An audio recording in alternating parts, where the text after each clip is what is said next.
El dinero no declarado por actividades ilegales asciende al 7% de nuestro Producto Bruto Interno. El narcotráfico es la estrella de este listado, seguido por la minería y la tala ilegal, el contrabando, la trata de personas y el tráfico de vida silvestre en ese orden. La economía ilegal, que es nuestra cruz, la mueve fundamentalmente el narcotráfico, que sigue y seguirá en ascenso imparable debido a las facilidades que le brinda la globalización.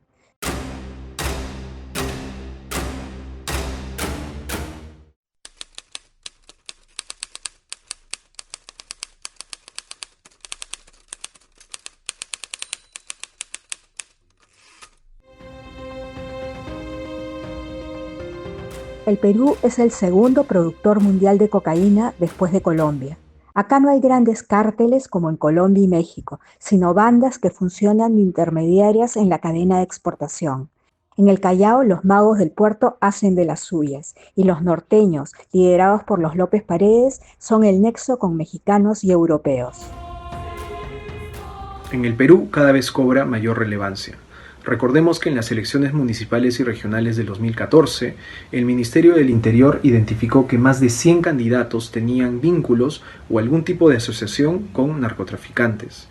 En el 2015, en una encuesta realizada por Ipsos a nivel nacional, casi el 70% de los encuestados indicó que el Perú estaba en camino a convertirse en un narcoestado, y en el 2018, las investigaciones iniciales que llevaron a conocer el caso de los cuellos blancos, uno de los casos de corrupción más grandes de la historia de nuestro país, se iniciaron por vínculos que luego se confirmaron entre narcotraficantes y operadores en las esferas más altas del sistema de administración de justicia de nuestro país. Entonces, como podemos ver, estamos hablando de un problema que es muy difícil de combatir, puesto que el narcotráfico logra interceptar de una manera casi imperceptible en las esferas políticas y sociales de nuestra sociedad. Solo un virus ha podido paralizarlo momentáneamente, la COVID-19. Así como cualquier comerciante, los traficantes de drogas han estado en inmovilidad durante la cuarentena. Ha habido una interrupción de las rutas de tráfico de drogas aéreo y terrestre. Es difícil procesar la coca sin insumos y con rutas bloqueadas. ¿Qué está pasando con el negocio de la cocaína en tiempos de coronavirus? La cadena de suministro de drogas cocaínicas se ha roto en varias de sus partes, y eso ha hecho de que no hayan compradores de drogas cocaínicas en las principales zonas productoras de esta droga, y eso ha ocasionado de que el precio de la coca y de los derivados ilegales como son las drogas cocaínicas también bajara significativamente de precio. Hasta el año pasado el precio de la cocaína estaba en alza. El virus lo paralizó. Pero este negocio violento ligado a la corrupción y a la inseguridad ciudadana es tan rentable que rápidamente se recupera y vuelve a ser boyante. La expansión de cultivos ilegales de coca y el propio narcotráfico está en directa relación a la presión de la demanda que nace de los grandes mercados de la cocaína. Después de que algunos países de Europa hayan superado ya la cuarentena, es el caso de Italia, Francia, Alemania, España, y se está ya generando el retorno progresivo de las poblaciones a sus zonas de trabajo y están empezando a normalizar sus actividades sociales, etcétera. Eso está ocasionando de que el precio de la cocaína en estos países de Europa se está disparando significativamente. En Italia, por ejemplo, el precio de la cocaína estaba entre 50 y 60 mil dólares el kilo, pero ahora se están registrando a más de 90 mil dólares el kilo. Esa presión de la demanda por cocaína va a llegar al Perú y va a ocasionar que el precio de la coca y de la cocaína se dispare nuevamente. Los grandes comercializadores de la droga han estado afectados, pero estos narcos tienen una gran capacidad para reinventarse y posicionarse en esta etapa y en el mundo post-coronavirus. La pandemia global del COVID-19 está teniendo un efecto sobre la industria del narcotráfico que podríamos identificar en al menos 3 dimensiones. En primer lugar, un efecto que se está teniendo sobre las rutas que se utilizaban para la comercialización de drogas. En este caso se están aprovechando rutas marítimas por sobre las rutas aéreas y terrestres que eran las preferidas antes de la pandemia, debido a las restricciones de desplazamiento que se han impuesto.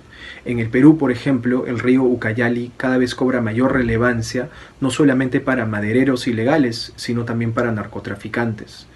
En una segunda dimensión podríamos hablar sobre la cultura de consumo y, por efecto consecuente, se busquen sustitutos.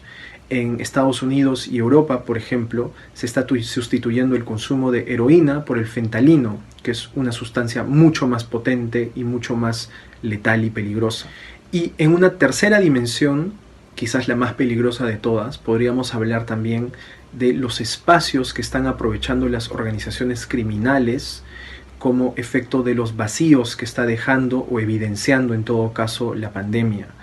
En México, por ejemplo, el cartel de Sinaloa y el cartel Jalisco Nueva Generación han aprovechado la cuarentena para entregar despensas a la población más vulnerable.